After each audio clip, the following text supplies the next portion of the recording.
Next, on Currents News, questions tonight about the timing and scope of a Senate trial 1 day after President Trump was impeached by the House. And then there were 7 Democrats who want to replace the president take to the stage tonight for the final debate of the year. Soon these kids will be on stage at Radio City Music Hall. I'm Emily Druby, and that's ahead. Merry Christmas! Plus, some generous Secret Santas are turning the Salvation Army's red kettles into pots of gold. Your news starts right now.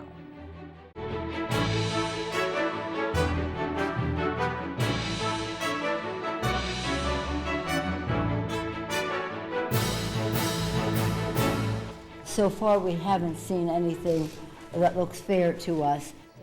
Speaker Nancy Pelosi, moments after impeaching President Trump, throwing cold water on a Senate trial. Good evening, I'm Christine Persichetti. The charges against the president are in the history books, but what happens next is a big question tonight. He's supposed to be tried in the Senate on the articles of impeachment. Camila Bernal reports from Capitol Hill that Republicans and Democrats are arguing about that. Well, I don't feel like I'm being impeached because it's a hoax. A Washington stare down between both chambers of Congress with the presidency of Donald Trump on the line. Article 1 is adopted. House Speaker Nancy Pelosi has 2 articles of impeachment that passed the House last night. One for abuse of power, the other for obstruction of Congress. They happen to have a small majority, and they took that small majority. The next step, transferring those articles to the Senate, where President Trump will be tried. But Pelosi says she wants assurances that the trial will be a fair one. Senate Majority Leader Mitch McConnell has indicated that he has already made up his mind. This particular House of Representatives has let its partisan rage at this particular president create a toxic new precedent. And other top members of the GOP backing McConnell. If there's a witness request by anybody, I'm going to say no. An announcement from Pelosi on the impeachment managers who will be prosecuting the case in the Senate is expected. But until that happens, all Washington and the White House can do is wait. Camila Bernal, Currents News. House Minority Leader Congressman Kevin McCarthy is criticizing the Speaker's decision to hold off sending the impeachment articles to the Senate, telling reporters at a morning news conference that her action is an admission of defeat. Now we have the own Speaker of the House who is so embarrassed that she admits the failure of this impeachment that she will not even send it to the Senate. So embarrassed that I watched in her press conference she wouldn't even take your questions. Pelosi is also coming under fire from Senator Graham. He says her refusal to send the articles to the Senate is, quote, constitutional extortion. When the Senate trial does get underway, the president will have an edge. The Republicans are in the majority, holding 53 seats. 67 senators are required to vote for convicting Trump and removing him from the White House. If only 34 Republicans vote against the impeachment articles, the president is acquitted and stays in office. The impeachment debate in the House that lasted into the night included a lot of references to God and faith. Pennsylvania Republican Fred Keller said he would pray for pro-impeachment Democrats, and Georgia Republican Barry Loudermilk cited the accusation made against Christ before his crucifixion. When Jesus was falsely accused of treason, Pontius Pilate gave Jesus the opportunity to face his accusers.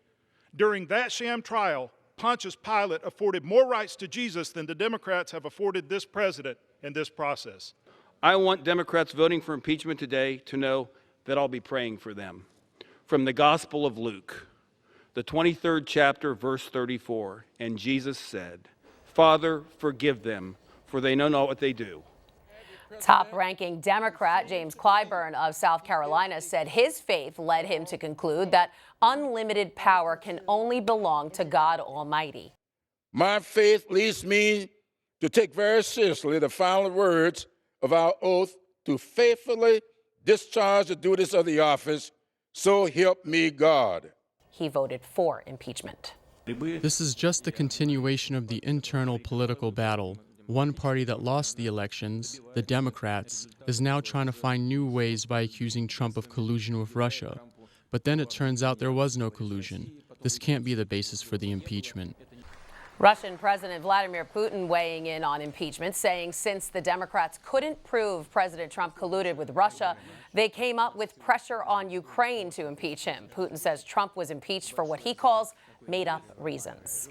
And one day after President Trump is impeached, 7 candidates focused on beating him in next year's election face off against each other. The final Democratic presidential debate of 2019 is tonight at Loyola Marymount University. And then there were 7: Joe Biden, Pete Buttigieg, Amy Klobuchar, Bernie Sanders, Tom Steyer, Elizabeth Warren, and Andrew Yang met the qualifications needed for Thursday's debate. My message is real clear. Let's get the hell up and take back this country. Biden is the front runner, but the competition is tight with Sanders. This is a campaign of the working class of this country, by the working class of this country. And Warren. We got a chance to make this a country that works for everyone else. That's why I'm in this fight. And also with Buttigieg, who is in second place overall, but is struggling with Democratic voters under 35, says the latest Quinnipiac poll. Anybody who sees me speak anywhere will hear the message that I have for America. Klobuchar hopes her working class roots give her an edge. I'm someone that has built a career getting things done for people. Billionaire Steyer has long railed against President Trump. We now know that the Oval Office cannot reshape a man who does not believe in constitutional democracy. Meanwhile, Yang says he's got a better chance to make an impression Thursday night. There will be 50% fewer candidates on the stage this time, and my speaking time would be projected to rise by 50%. so it should be a really exciting night. For more on what to expect at tonight's debate, we're joined by the president of the Loyola Marymount University Global Policy Institute at the Jesuit School, Professor Michael Genovese. Welcome, Professor. Let's begin with the impeachment of President Trump on the eve of tonight's debate. How are they likely to deal with that? Well, I'm sure there will be a question or two, but I think all of the Democratic candidates would rather focus on some issues that divide them, issues that will allow them to distinguish themselves from each other. They're all, I think, in lockstep on impeachment. They all accept it. They all endorse it. This will change the political calculation. We just don't know how. So will Donald Trump's impeachment help him? It'll certainly unify his base. But what about independents? What about some of those voters who are on the fence? So I think there's not a real payoff for any of the candidates tonight because they're all going to echo the same basic message. Yes, it was a good idea. Yes, he should be removed. And I'm the one to do it in the election. All right, another issue the 7 candidates who qualify for tonight's event are likely to be called to comment on is the lack of diversity among them. How serious of an issue is this for the Democrats? Well, when this whole process started, there were over 20 major candidates. It was the most diverse field in history. It was a field that actually looked very much like America. That has been narrowed down. There'll be 7 people on the stage tonight. There will be a woman, there will be an Asian, there will be a gay male. There was going to be an African-American woman, but Senator Harris dropped out. So even with that, it is still the most diverse set of candidates that we've ever had. Less diverse than some Democrats would like, no doubt, but more diverse than we've ever had in history. And if you look back on the 2016 Republican primaries, 16 candidates, 1 female, Carly Fiorina, and 16 older white men. Now, what important issue or issues would you like to see brought up tonight? So I'd like a few twisted questions, basically. The old question that is asked so often in job interviews, I think would be a good one. What is your biggest personal and political failure ever? How did you respond to it, and what did you learn? I mean, that would be a good way to get a little bit of insight into the candidates. The other questions, I think, are on the economy. How can you do better than Donald Trump? I think the Democrats have a good answer for that. Economic justice, things like that. The other question is, what is your alternative to Donald Trump's America First foreign policy? Again, the Democrats have a good answer for that. Will they be able to deliver it? In terms of voters' concerns, what do you see as 2 of the most important issues this campaign season? And do those issues favor Democrats or President Trump? The biggest campaign issue is Donald Trump. That will be the Democrats' strongest suit, and it will also be the Republicans' strongest suit. So beyond that, whether you like or dislike, love or hate Donald Trump, there are some very big issues. The Republicans' big issue will be the economy. Everything's going great. All the indicators that he will focus on are in the right direction. The Democrats will look on economic justice. They will look on environmental issues. They'll look on health care, maybe education, maybe race. But I think the environment's going to be, for the Democrats, the biggest and most potent issue. Professor, most polls show Joe Biden as the front runner. Who do you think is the front runner at this point in the Democrats?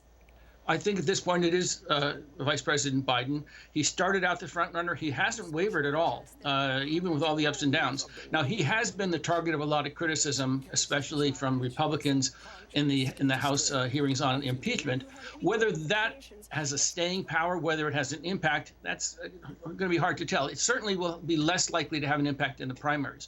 Warren has been steady and rising. Sanders has been very steady. His base is solid. The big surprise has been Buttigieg, and then the big question mark is Bloomberg. Now talk a little bit about the feeling on campus today. Is there excitement having a Democratic debate, hosting it? Excitement would be an understated way to put it. There's a real buzz on the campus. There was from the day we started. All right, very exciting stuff. Michael Genovese, president of the Loyola Marymount University Global Policy Institute. Thanks for joining us. Thank you, Christine. 2 religious freedom cases concerning Catholic schools will be decided by the Supreme Court during its upcoming term. The cases involve Catholic school teachers who didn't have their contracts renewed. Both sued and won in lower courts, which ruled the teachers were not in ministerial roles at the schools. So the schools could not invoke the ministerial exception, which permits religious organizations to hire and fire teachers to their liking. The Fifth Circuit Court of Appeals has ruled that the individual mandate in the Affordable Care Act is unconstitutional. While the law will remain in effect, this ruling sends it back to a lower court to consider whether the individual mandate can be separated from the rest of Obamacare. That means any Supreme Court action on the issue will not happen before the next presidential election. Governor Andrew Cuomo is going to spend millions of dollars to protect religious institutions and schools. He says he's acting to fight the cancer of hate in New York and across the country. More than $10 million is being earmarked to strengthen security at non-public schools and cultural centers. Cuomo is also posting a $5,000 reward for any information leading to arrests and convictions for hate crimes. Catholic Charities of Brooklyn and Queens is making great strides in combating mental illness.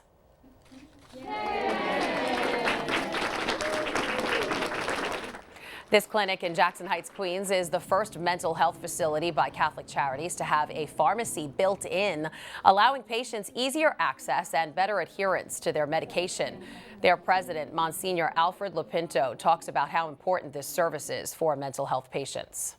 What this does is it gives them the support system that will help them to better be able to manage their lives in a healthy way and not have to deal with the confusion that goes on out in the streets, which oftentimes is overwhelming for them. 1 in 10 New Yorkers experience mental health disorders serious enough to disrupt their daily functioning. The Jackson Heights Clinic is one of 5 run by Catholic Charities in Brooklyn and Queens. For more information about them, call 718-722-6000 or go to ccbq.org. There's a lot more news headed your way. A high-kicking honor for students from St. Sebastian's in Woodside. They were selected to perform at Radio City Music Hall. Students at a Catholic academy in Queens are donating their spare change to the tablet so others could have a bright Christmas. I'm Tim Harfman, and I'll share their heartwarming story coming up. And the best Christmas present ever, the story of a young girl and her beloved pet who she never thought she would see again. We're coming right back. And we want to update you on our Christmas programming here on Net TV. Starting Christmas Eve, Currents News will be on hiatus. The newscast will return the day after New Year's, January 2nd. While we're away, New York's Catholic station, Net TV, will be televising special holiday-themed shows. For information about what's on the air, go to netny.tv.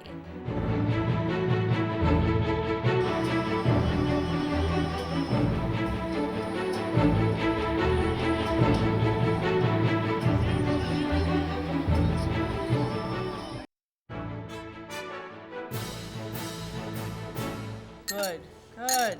Very nice. Catholic kids are digging deep into their pockets to help create a bright Christmas. The students are from Our Lady of Mercy Catholic Academy in Queens. They're pitching in to support the tablet's Bright Christmas campaign. Currents News' Tim Harfman has the heartwarming story of the kids who have also written great letters to the tablet's editor-in-chief, Jorge Dominguez. remember, nobody, and I mean nobody, deserves to be alone or bored on Christmas. Handwritten letters from kids wanting to help others. A Christmas wish, not to Santa, but to the tablet's editor-in-chief, Jorge Dominguez. it was a complete surprise. I just received, this envelope in the mail, and when I opened it, I found a beautiful Christmas present. 23 letters from 4th graders at Our Lady of Mercy Catholic Academy in Forest Hills, Queens. We are collecting spare change for the Bright Christmas Fund. Along with their letters, these Santa's helpers digging deep into their pockets, raising $100 for families through the tablet's Bright Christmas campaign. Good. It's like a fundraiser to raise money so that the poor who don't celebrate Christmas can. I felt excited because I wanted to help out poor people who didn't have money so they can have a nice Christmas. The tablet's annual drive gives to those in need so they can receive gifts. We're sending a message to the kids who received the toy for Christmas that somebody cares about you. These Catholic kids at Our Lady of Mercy care and understand the reason for the season. Some people think that Christmas is about waking up, getting presents for yourself. I think it's important to actually give, and it's something that Jesus would do. Giving so others can have a bright Christmas. In Forest Hills, Queens, Tim Harfman, Currents News. The tablet needs your help to make sure kids can have a bright Christmas. They're about halfway to their goal. So far, they have collected $53,000 for kids in need, but they need $110,000 to ensure kids in the diocese will be able to wake up on Christmas morning with a smile. And you can donate by sending a check to the Bright Christmas Fund at 1712 10th Avenue in Brooklyn, or you can go to thetablet.org and click on the donate link on the home screen.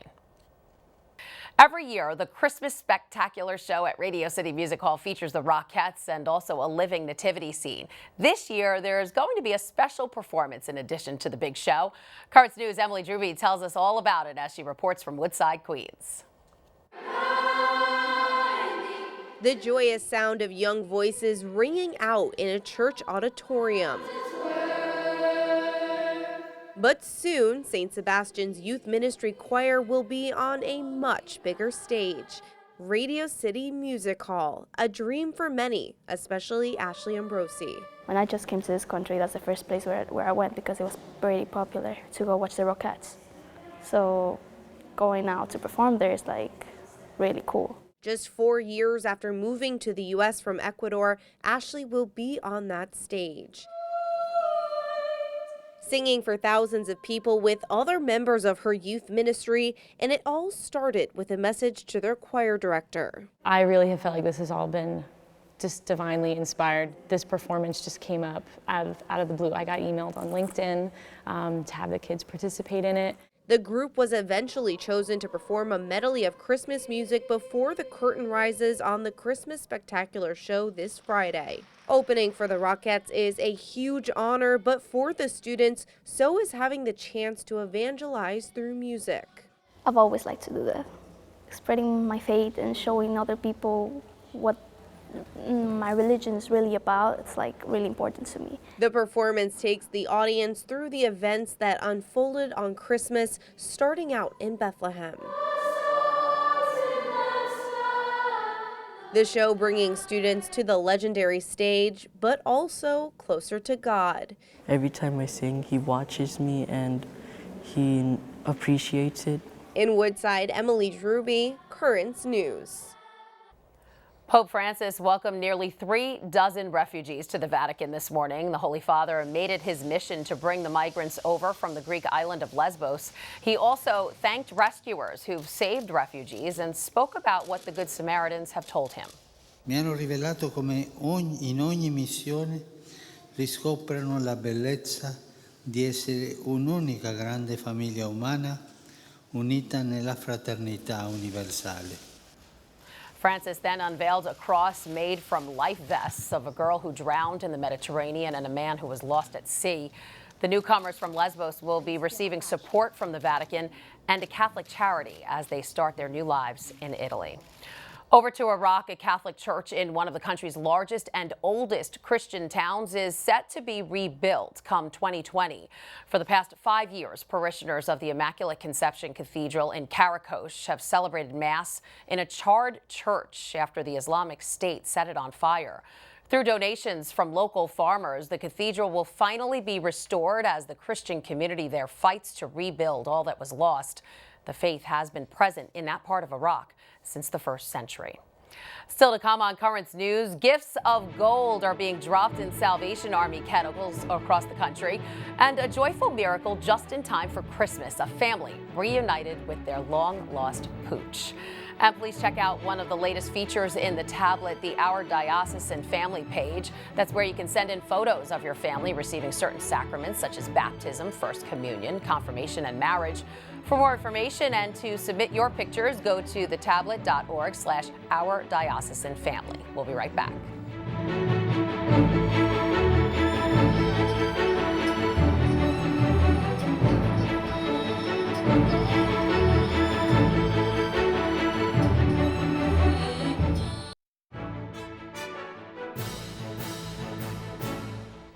The Salvation Army is striking gold in this season of giving. Reports say that all too familiar silver bell is actually bringing in gold in some red kettles around the country. Most recently, a $1,500 gold bar was dropped in a bucket in Kentucky. Just days before, a gold coin of the same value was found in a donation bucket in Indiana. There's no word if the recent gold rush is connected. And just in time for Christmas, a joyful reunion. A young girl and the dog she thought she would never see again back together tonight after 8 very long years. Alyssa Hyman has the story. I'm just happy to get my dog back. Bailey Lawrence was about 5 years old when her dog King went missing. I was in tears. I probably cried for weeks looking for him. The family thinks he was taken off their front porch in College Park. We went, we looked for him, we put up posters. Her dad Brandon told us they never filed a police report, but were very suspicious since King was tied up. I mean, after the first 2 or 3 years, I thought he was gone, or maybe he died or got hit by a car or anything. The family eventually lost hope, thinking they'd never see King again. That is, until last week. You could tell he'd been an outside dog. An animal control officer got a call about a stray dog in College Park. You could just tell his skin was kind of in bad shape and, needed a grooming. Fulton County Animal Services took him in and checked for a chip. While I was actually still on the phone with the microchip company, the owner got a notification on her phone. 30 minutes, she had her husband here. I said, Bailey, do you know who that is? And after 8 long years apart. And she looked, she opened the cage up, and she just bust out into tears. Bailey, now 14 years old, and King, now a frail 10 years old, are together again. It just really brought up so many emotions. I was in shock. That was Alyssa Hyman reporting. When King was found, he had on a collar and a tag with someone else's phone number, but Animal Rescue says the microchip proves that King is right where he's supposed to be. A reminder that Currents News is going on hiatus from Christmas Eve until January 2nd. Net TV is planning great holiday-themed shows during that time. Check out the schedule at netny.tv. And that is Currents News. I'm Christine Persichetti. Thank you for joining us because we are putting your faith in the news. Hope to see you again next time.